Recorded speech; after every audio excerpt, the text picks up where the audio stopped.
Hi, I need to fill out a missing persons report. We went to her apartment to go check. She's there, and she's gone. And what is her first name? Her first name is Sasha. Le 17 octobre 2015, Sasha Samsodine, une femme d'affaires de 27 ans, est retrouvée morte étranglée chez elle dans son appartement situé dans les beaux quartiers d'Orlando, aux États-Unis. La veille, elle a simplement assisté à un match de foot avec ses amis et a terminé la soirée dans un bar dansant de la ville. Rien, pendant ce laps de temps, ne laissait présager une telle tragédie. Alors qui a pu commettre cet acte horrible? Un ancien petit ami, une copine jalouse, une mauvaise rencontre, un voisin? Vous allez voir dans cette affaire que c'est grâce à la vidéosurveillance de l'immeuble que les policiers vont arrêter son meurtrier. Et son identité va être un choc pour beaucoup de monde.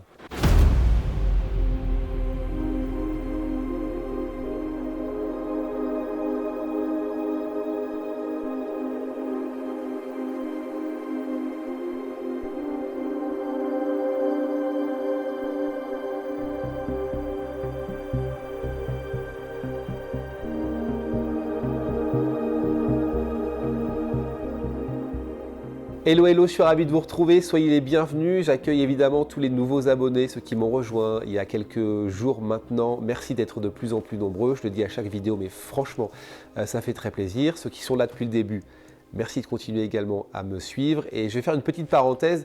J'ai remarqué que dans les statistiques des vidéos, vous étiez peu nombreux finalement à avoir enclenché la cloche, c'est important en vous abonnant, comme ça vous êtes au courant des toutes dernières vidéos, c'est super de s'abonner, mais en enclenchant la cloche, vous aurez la notification en temps et en heure et comme ça vous serez averti des nouvelles vidéos qui sortent. C'était la parenthèse, je voulais aussi m'excuser d'avoir été absent quelques jours pour ceux qui me suivent sur Instagram, je suis pas mal en déplacement depuis quelques temps, mais j'aurai l'occasion de faire une vidéo explicative, peut-être un FAQ si vous le souhaitez, pour répondre à toutes vos questions. C'est promis. On ne perd pas de temps. Aujourd'hui, on va donc parler du tragique destin de Sasha Samsodine qui avait 27 ans. Elle était diplômée de l'université de Floride et elle travaillait au moment de son meurtre comme gestionnaire des médias sociaux pour une société. Elle travaillait précisément pour 407 Apartments, qui en fait est un guide en ligne qui propose aux futurs locataires qui souhaitent se loger à Orlando un appartement qui correspond à leur mode de vie et à leur budget. Et donc Sasha était essentiellement chargée de la vitrine sur les réseaux sociaux de cette société. Hey guys, I'm Sasha from 407apartments.com and I'm also this year's AAGO Education Chair.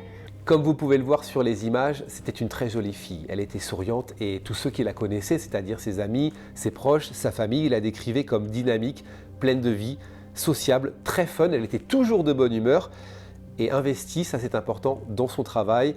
Et puis côté personnel, quand elle avait du temps libre, elle adorait faire la fête avec ses amis.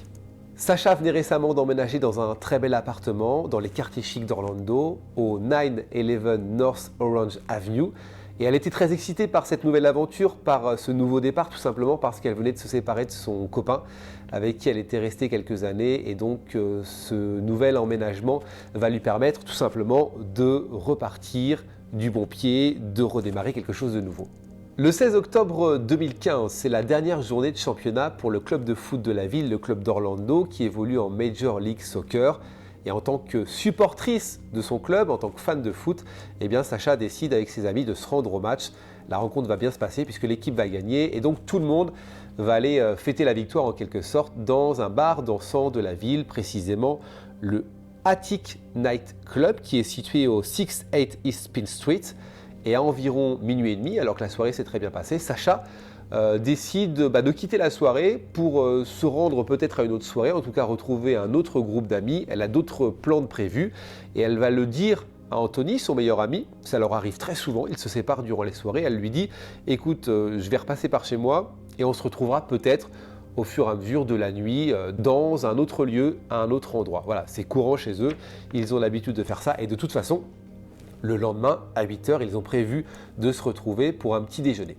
La nuit va passer et le lendemain, à 8 h, Anthony, lui, sera au rendez-vous au petit déjeuner. Mais Sasha n'est pas là. Alors ça peut arriver, elle a peut-être fait la fête un peu plus tard durant la soirée, rencontré d'autres amis. Elle s'est couchée tard, il attend 8 h 15, 8 h 30, 8 h 45, 9 h. Et Sasha ne viendra pas. Alors Anthony va tout d'abord, comme je vous l'ai dit, penser à une panne de réveil. D'autant qu'il envoie des textos à Sacha, et Sacha ne les lit pas, ne répondra pas. Ça commence un petit peu à l'inquiéter, ça lui semble bizarre, sachant que Sacha est très connectée et que généralement elle ne traîne pas au lit.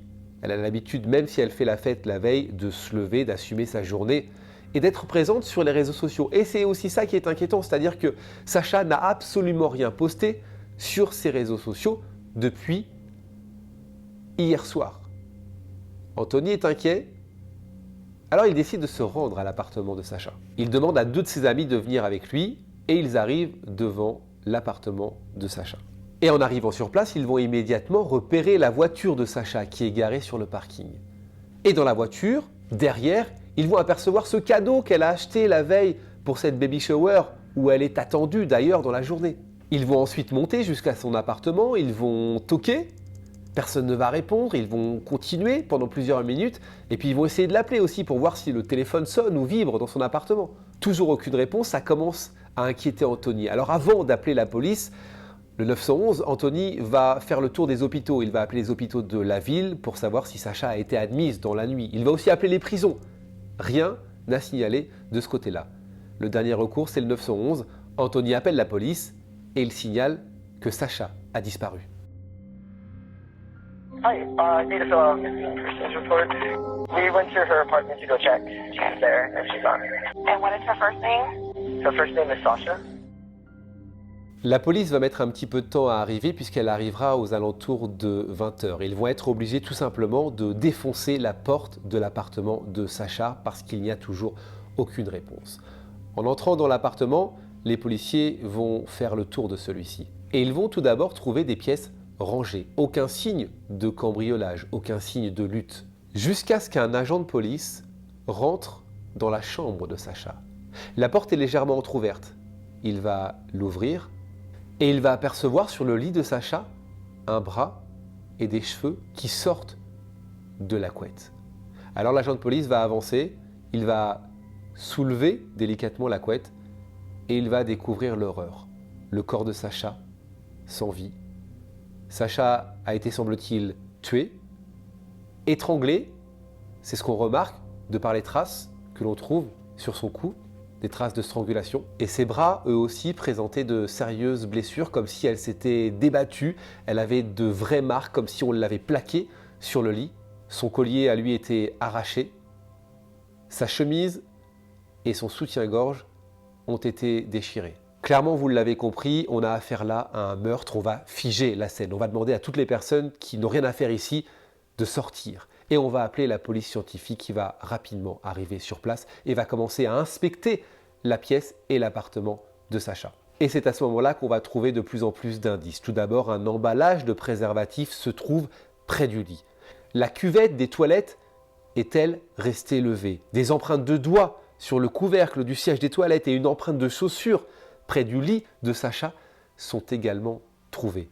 Autant d'indices qui laissent penser qu'un homme se trouvait dans l'appartement de Sacha.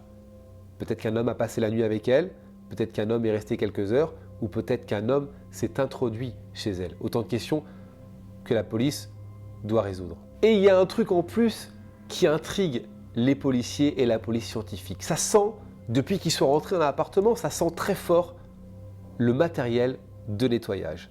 Et en plus de ça, en regardant bien, le placard qui contient justement le matériel de nettoyage est lui encore ouvert. Et autre détail important, la clé de l'appartement de Sacha, son portable et son sac sont eux introuvables. La seule chose que la police va retrouver, c'est l'iPad de Sacha qui lui est toujours présent dans sa chambre, au contraire de son téléphone portable qui a disparu. Et les policiers vont être en mesure de s'apercevoir que l'iPad est connecté avec le téléphone portable. Alors, et c'est très important, ils vont reconstituer ces derniers SMS échangés. Et les derniers messages ont eu lieu avec un certain Ben. Ben, en fait, c'est un garçon qu'elle a rencontré sur une application de rencontre et elle devait le rencontrer physiquement durant le week-end. Et dans la nuit du 16 au 17 octobre, Ben a d'ailleurs échangé avec Sacha vers 1h30 du matin notamment, en lui expliquant que lui était présent à une soirée et il l'invitait à cette soirée. Il lui dit « Écoute, viens me retrouver, on aura l'occasion d'échanger. » et de faire connaissance. Le problème, c'est que Ben n'aura aucune nouvelle de Sacha durant cette nuit-là. Le seul SMS qu'il va recevoir sera le dernier SMS d'ailleurs de Sacha, si c'est bien elle qui l'a écrit, à 5h30 du matin précisément. Et le message est complètement énigmatique puisque le SMS dit simplement Ben. Est-ce que c'est Sacha qui l'a écrit? Est-ce que c'est quelqu'un d'autre? Vous allez comprendre au fur et à mesure de l'histoire qu'à ce moment-là, Sacha malheureusement n'était plus de ce monde. La police va évidemment faire son travail et interroger ce fameux Ben. Il sera rapidement mis hors de cause, tout simplement parce que l'ADN va parler. L'ADN ne correspond pas. Je vous rappelle qu'on a trouvé des traces de doigts sur la cuvette des toilettes et une trace de chaussure près du lit de Sacha. Tout ça ne correspond pas, Ben est mis hors de cause. Un autre homme va être interrogé par la police, il s'agit de Taylor. Et en fait, Taylor, c'est l'ex-petit ami, c'est le dernier petit ami de Sacha avec qui elle est restée quelques années. Mais là aussi, l'ADN va parler, ça ne correspond pas, il est mis hors de cause. Entre-temps, les résultats de l'autopsie vont arriver et ça va confirmer les premières hypothèses. Sacha a bel et bien été tué par strangulation. Et d'ailleurs, les médecins légistes vont expliquer qu'ils n'ont jamais vu de fracture du cou comme celle-ci, c'est dire de la violence de cette mort. Alors évidemment, la question que tout le monde se pose, ses amis, ses proches, ses parents qui sont totalement désemparés, qui a pu faire ça? Qui a pu s'acharner sur Sacha? Qui a pu l'étrangler? Qui a pu la violer?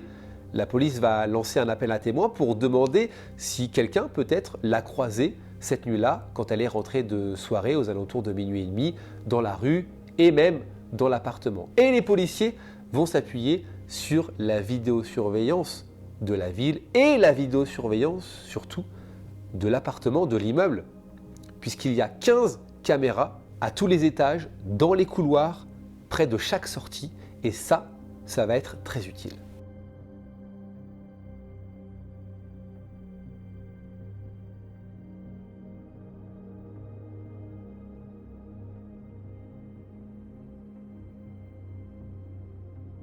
Et donc ils consultent toutes ces caméras et ils vont s'apercevoir que cette nuit-là, il s'est passé plein de choses, que Sacha a fait plusieurs rencontres, notamment la rencontre de l'agent de sécurité de l'immeuble qui s'appelle Stephen Duxbury et qui lui aussi vient d'arriver puisqu'il est en poste depuis 5 mois. Évidemment, les policiers vont interroger ce fameux Stephen Duxbury et lui va raconter qu'effectivement, il a rencontré Sacha cette nuit-là, qu'elle se trouvait devant l'immeuble et qu'elle essayait de rentrer, qu'elle n'avait ni ses clés ni son téléphone portable et qu'elle ne se souvenait plus de son code, peut-être parce qu'elle était en état d'ébriété à ce moment-là. Et donc toujours selon ses dires, toujours selon son récit, Sacha lui aurait demandé de l'accompagner à sa voiture parce qu'elle se souvenait qu'elle avait laissé ses clés dans la voiture, mais avant d'arriver à la voiture, hop, elle s'est souvenue du code, elle lui a dit c'est bon, je me souviens du code, pas besoin, on fait demi-tour. Ils auraient essayé, ça n'a pas fonctionné. Stephen va expliquer au policier qu'il l'a laissé, qu'il lui a dit écoutez, je ne peux pas rester avec vous toute la nuit, il faut absolument que je retourne à mon poste, que je retourne faire des rondes, que je retourne travailler. Et il dit au policier je l'ai laissé là, ce n'est que plus tard que j'ai revu Sacha accompagné d'un autre homme et que cet homme, dit-il, je ne le connais pas, je ne l'ai jamais vu, je ne crois pas qu'il fasse partie de l'immeuble et c'est la dernière fois que j'ai vu Sacha. Voilà ce qu'il dira aux policiers. Alors les policiers évidemment vont écouter et vont devoir absolument retrouver cet homme en question. Donc il va vraiment falloir retracer le parcours de A à Z de Sacha en partant de la boîte de nuit jusqu'à l'immeuble pour voir si les dires de cet agent de sécurité, Stephen, sont valides et sont vrais. Encore une fois, ce sont les bandes de sécurité, les bandes de vidéosurveillance qui vont parler pour retracer son parcours. Ils ont commencé donc par la boîte de nuit, le Attic Club. Ils ont trouvé Sacha en train de rentrer chez elle, donc ça, aucun souci, on la voit bien. Elle se démarque facilement sur les images parce qu'elle portait à ce moment-là un pantalon blanc et une chemise violette. Sacha est vue en train de trébucher plusieurs fois, ça peut correspondre à ce qu'expliquait l'agent de sécurité. Elle semblait assez ivre, en tout cas elle avait bu, ça c'est une certitude. Et puis on la voit courir à un moment, puis disparaître. Mais disparaître pas très longtemps puisqu'elle va réapparaître 6 secondes plus tard et ce coup-ci, elle est vue accompagnée de 2 femmes. Alors les policiers vont très vite lancer un appel à un témoin, vont sortir l'image de ces 2 femmes et vont dire si jamais vous êtes ces deux femmes qui ont croisé Sacha cette nuit-là, manifestez-vous. Ça va fonctionner puisque deux femmes vont se présenter à la police, elles vont raconter qu'elles ont effectivement aidé Sacha ce soir-là parce qu'elle était toute seule, parce qu'elle ne semblait pas dans son état normal et surtout parce qu'elles avaient entendu des hommes essayer d'accoster Sacha, essayer de lui parler, elles avaient peur pour elle, donc elles se sont dit on sera mieux à trois pour marcher. Elles ont ensuite expliqué que Sacha n'avait pas sa carte d'identité sur elle, n'avait pas son téléphone portable, elles lui ont proposé de partager un Uber. Ce qu'elles vont faire, elles sont arrivées devant l'immeuble de Sacha, elles vont demander au Uber de les attendre, elles vont l'aider d'ailleurs à rentrer dans l'immeuble, sauf que, problème, toujours cette histoire de code, Sacha ne se souvient absolument pas du code pour rentrer dans l'immeuble. À ce moment-là, l'agent de sécurité arrive, leur demande ce qu'elles font. Les deux filles qui accompagnent Sacha expliquent qu'elles ne sont pas de l'immeuble mais qu'elles veulent aider Sacha à rentrer. L'agent de sécurité, selon le témoignage de ces deux filles, va leur dire, écoutez, moi je n'ai aucune preuve que vous faites partie de l'immeuble, donc si ce n'est pas le cas, vous n'avez rien à faire ici, il n'y a que Sacha qui peut rentrer, ne vous inquiétez pas, je suis l'agent de sécurité, je suis là depuis 5 mois, c'est moi qui suis chargé de gérer ces affaires quand il y en a. Les deux femmes vont faire confiance à l'agent de sécurité, vont repartir dans ce fameux Uber, et en partant, elles ont quand même toujours cette petite inquiétude, mais elles se disent qu'elle est quand même en sécurité avec ce fameux Stephen Duxbury, cet agent de sécurité dont elles ne connaissent pas le nom évidemment à ce moment-là. Ensuite, les policiers vont donc continuer d'analyser les vidéosurveillances de l'immeuble et c'est comme ça qu'on va revoir Sacha à 1h46 du matin en train d'aller à son appartement. Et il y a un autre homme qui va apparaître brièvement dans la vidéo parce qu'après le champ de la caméra ne pourra pas montrer réellement son visage, mais ça semble être un résident. Il va lui poser plusieurs fois la question, il va demander à Sacha si elle va bien, est-ce que vous allez bien? Elle va répondre oui. Donc je pense qu'à ce moment-là, il s'est intéressé à son état puisqu'elle était, semble-t-il, ivre. Elle titubait et le résident s'est inquiété de son état.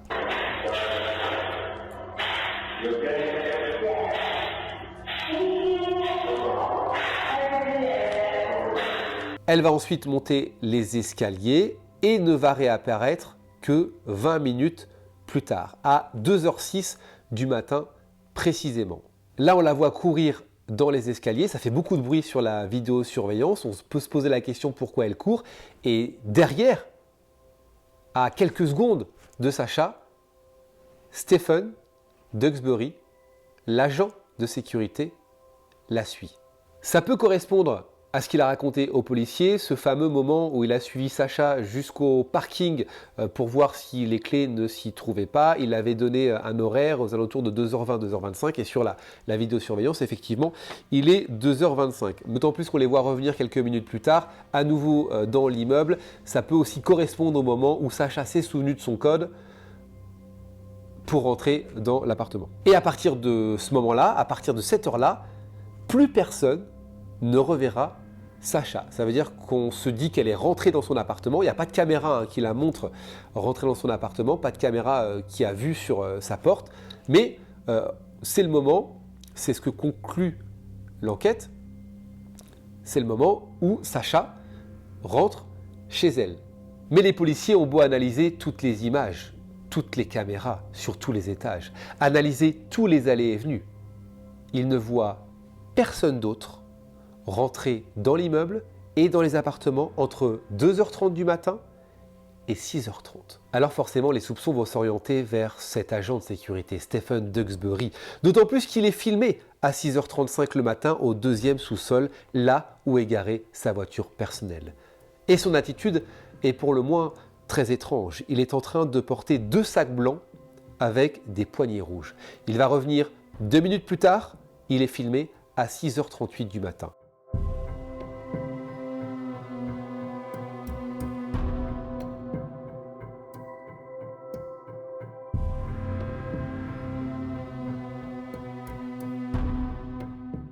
Et ça, c'est un vrai problème, parce que ça prouve que Stephen ment.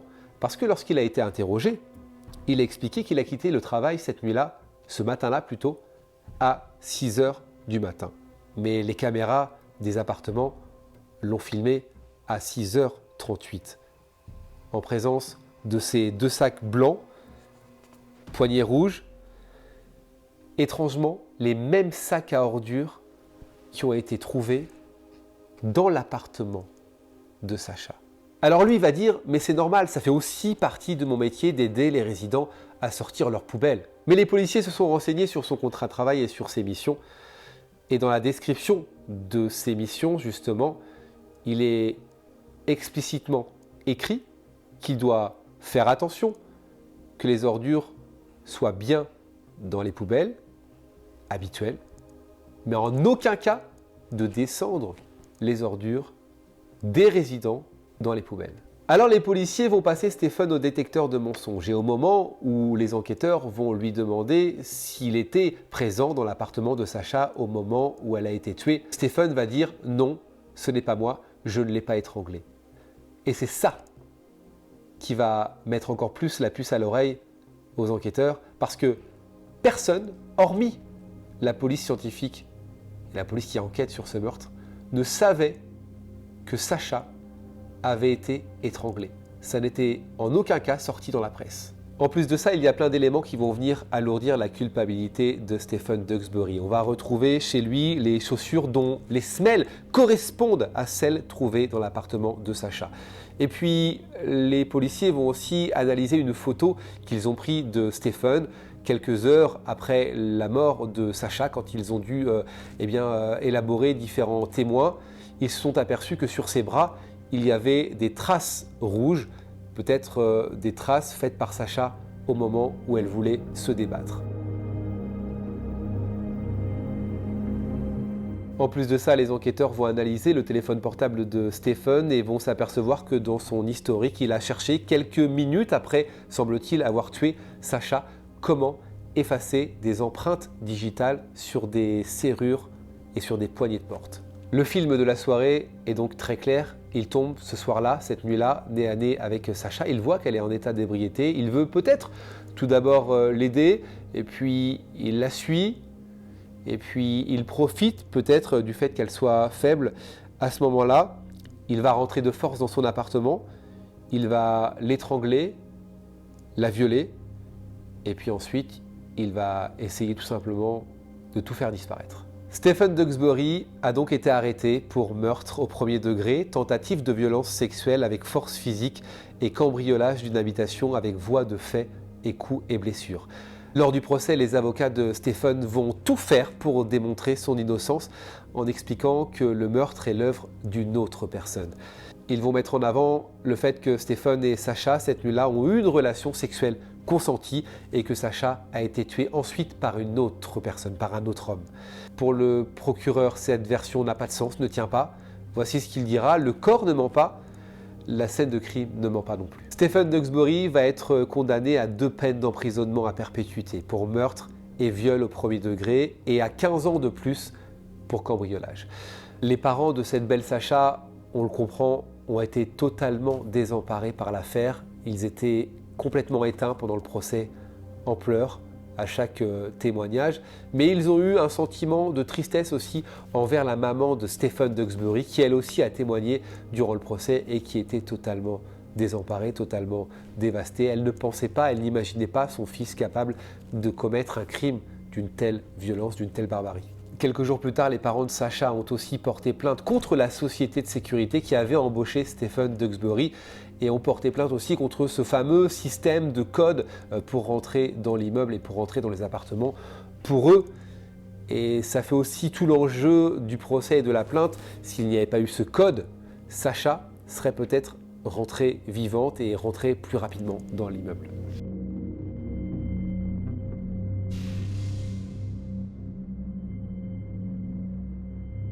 Voilà, c'est la fin de cette affaire, tragique affaire, triste histoire. J'ai l'impression qu'on a toujours le même schéma de cette jeune femme qui rentre seule après une soirée un peu alcoolisée. Elle fait une mauvaise rencontre un homme et ça se termine comme une autre tragédie. Malheureusement, sur cette chaîne, j'ai l'impression de parler que de ça, mais quand on fait beaucoup de recherches, ce sont les principales histoires qu'on trouve et je trouve ça totalement fou. Surtout en 2021, qu'on ait affaire encore à ce genre de drame.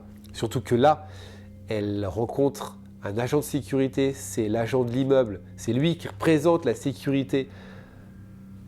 veux dire, elle pouvait être qu'en confiance, quoi. Donc c'est incroyable encore de pouvoir croiser des pervers et des gens qui ont des idées totalement mal intentionnées. Bref, ça c'est une réflexion personnelle.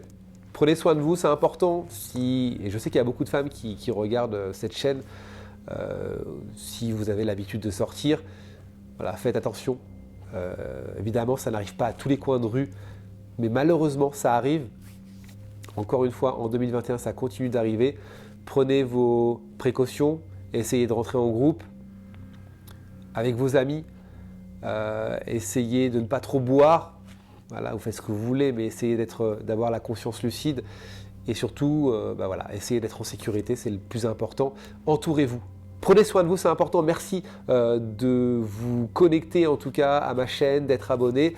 Je m'excuse pour la tragédie de ma voix et la tragédie de mon état nasal. Je pense que j'ai attrapé froid il n'y a pas très longtemps. Dans tous les cas, j'espère que j'ai été compréhensible. On se retrouve bientôt, très vite. Il y a d'autres histoires qui arrivent. Et n'oubliez pas, la vérité n'est jamais très loin. Salut.